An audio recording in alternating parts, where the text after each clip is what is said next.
Messages from Outside, a canto by Mark Gardner. But an angel, the one to deliver words to the man in the bitter royal blue coat. Relaxed state, now he can float. Head on pillowless bed, unfocused on note. Tears began to pour, nothing to hope. The man is nameless until he is given. Beyond the noted angel is a pigeon.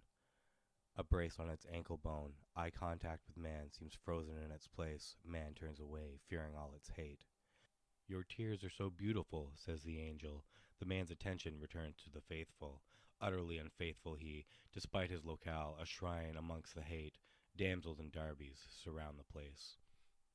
The evil wants a taste. Get out of the rain. A Silas steps inside, only knows pain. Royal blue coat flips around.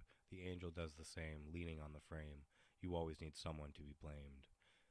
Ignorant to them both, lost beyond his years, looks up, wooded tease, several bloody tears. All his fears break him down low. Why do you do this to me? He beckons so. Silence in return, feels like a burn. Feeling like a crookback, oh, the hateful stares. Bitter blue watches Silas and pretends.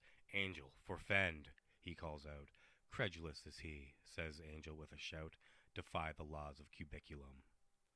The bitter blue man weeps as another creeps. Apothecary leaps, shocking the blue man. Sudden view, can in hand too. A moon calf, says bitter man with a dry laugh.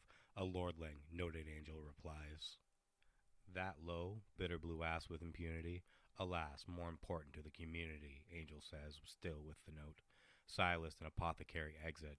Silas, remember the blue coat. Companions both need their fill of their physic. Drips behind eyelids, magic blood-colored tears. Apothecary had reaved, a periapt, he had not seen the other. Hell shall not obey to you, brother. Ah, voice of reason, no Peterman am I.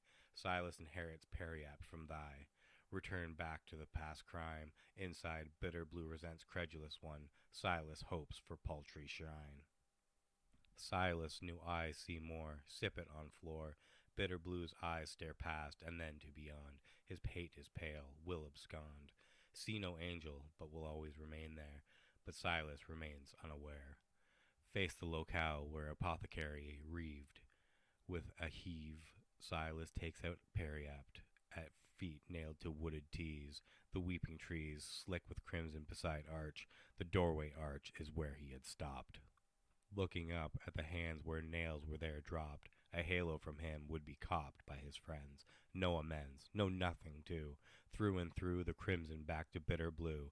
The pigeon flew like an angel through. And yet he sees not the angel, but the blue.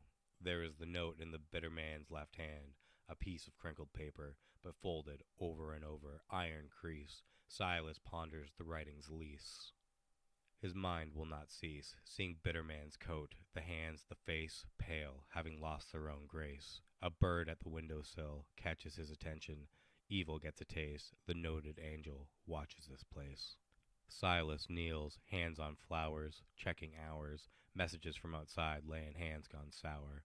They're bottom of the tower. Silas remains unaware of all this. As the pigeon flies, the man here dies. Unaware, Silas takes bitter man's hand. The cold man shocks him, but momentarily. Contrarily leaves the note, but holds on to the bitter blue coat man's hand, the eyes still staring into the stand. With hand like a billow, he shuts the eyes tight, sealing in the light, bringing tears to his sight.